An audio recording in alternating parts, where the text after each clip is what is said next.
Well, good morning. My name's Dick Fleming.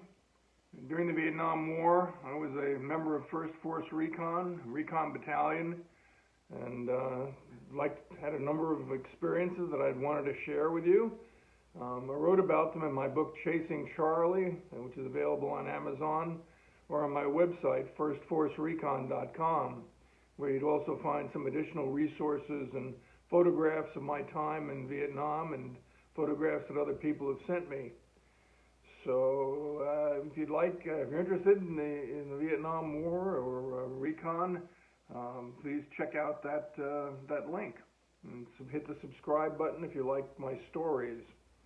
I'm looking out over Penobscot Bay here. Really can't see too much at all. The fogs came rolling in, and I can hear the lobster boats out there a few hundred feet offshore, but I can't even see them. It's a misty, moisty morning here in Maine.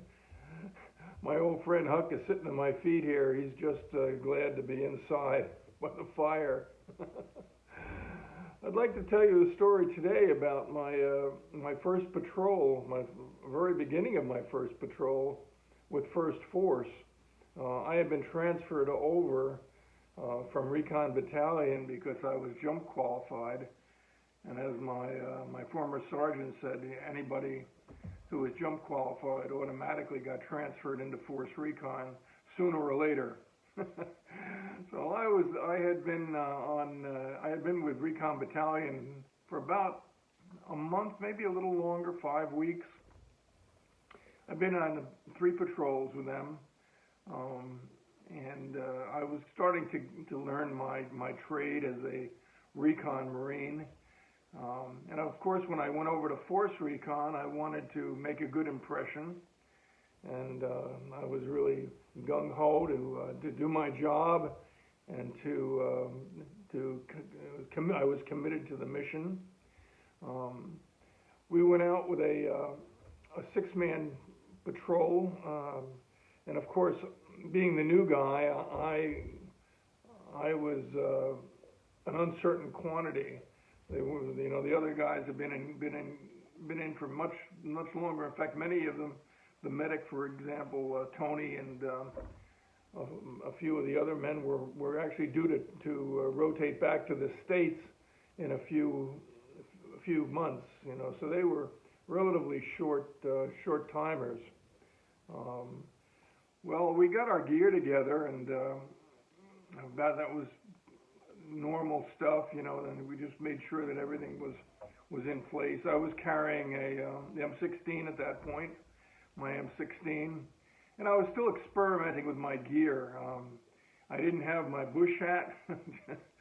I was wearing a camouflage beret, which was completely useless in the field. I found out that after that first patrol. It looked cool, but completely useless for keeping the rain off. And I had scarfed up a fanny pack, which I had rolled my silk blanket in and put in a few other pieces of gear. I thought it would work pretty well because it was attached to the bottom of my web gear, and my pack sort of laid on it. So I had high hopes for this.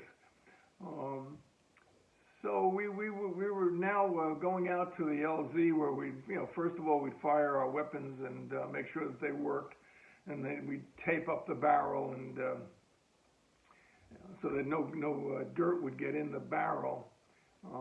But we were sure that our weapons would fire, and there wouldn't be any surprises when we pulled the trigger. So we were walking on down, and there was a creek that ran from our first platoon, actually ran under our hooch, and ran down to the rice paddies below.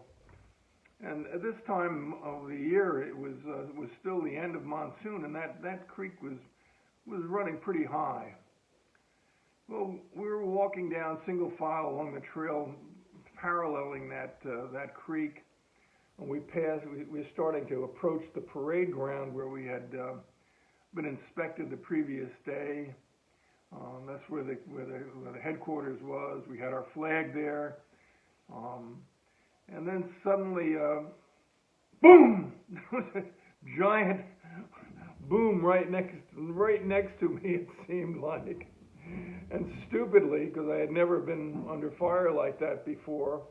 It's all right, Huck, don't get upset.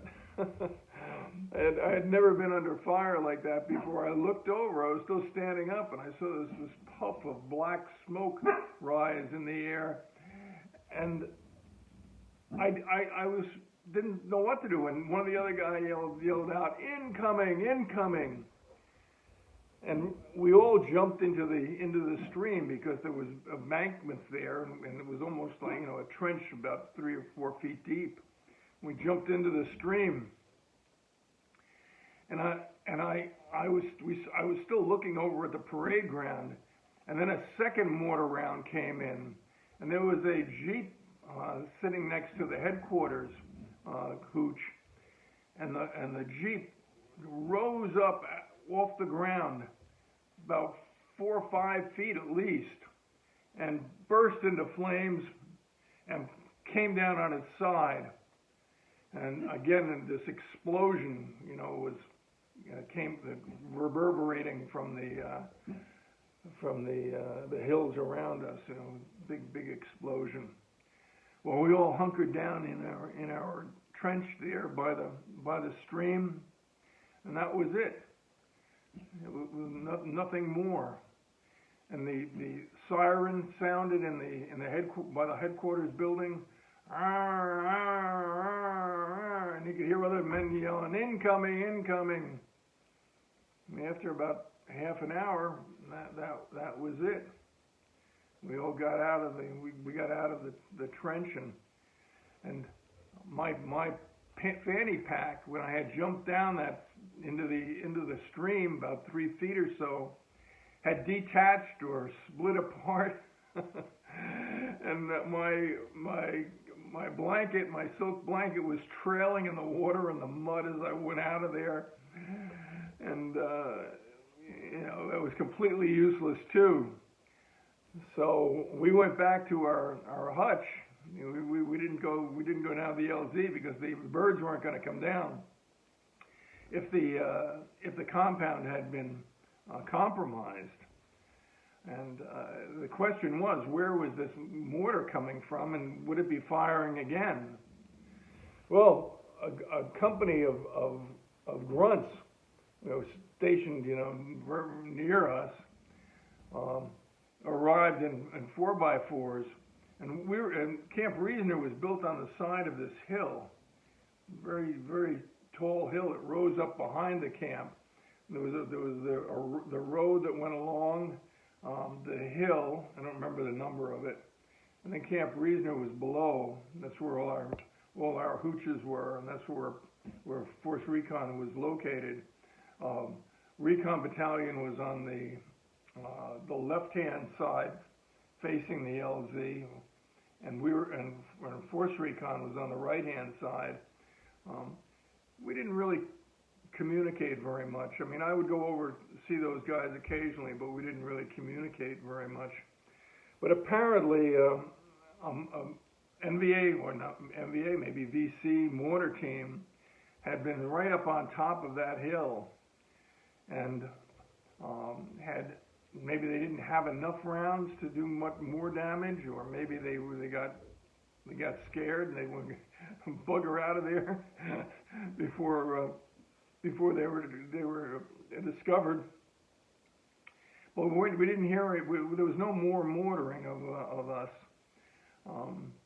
And later on that morning, I went down to take a look and see the Jeep. Everybody was looking at the Jeep, which was completely wrecked. And I went over to where that first round had hit, maybe 200 yards, 300 yards from where we were. And there was a 2-foot hole in the hard-packed dirt there, maybe about 2 feet, 3 feet wide, where that mortar had hit. And that was a considerable amount of damage. I mean, if we had been in been if they had set that off when we were in formation the day before, those mortars would have killed tens of Marines. If they were really right on target. They were aimed perfectly.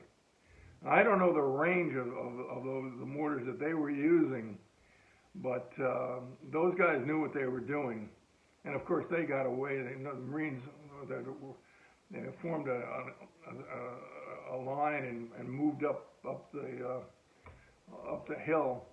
They never found anything. They never found any evidence that a mortar team had ever been in the area. But this was a lesson to be learned. I mean, we were in the rear area there. We felt perfectly secure, or at least reasonably secure. Well, it turns out that in Vietnam, even if you're in the rear, you know, nothing is secure. So that's my story of the day. My being under a mortar attack on my first patrol with First Force Recon, and the story of my poor fanny pack that detached itself. The good thing it didn't do it in the field. I would have been in a lot of trouble. But we're trailing that blanket around behind me. Felt pretty foolish, but no one else seemed to notice. I bundled it up and put the fanny pack away. Never used that again. Well, I hope you enjoyed my story. If you did, give me a thumbs up and subscribe to my channel, and I'll tell you some more tales from Vietnam. Thank you.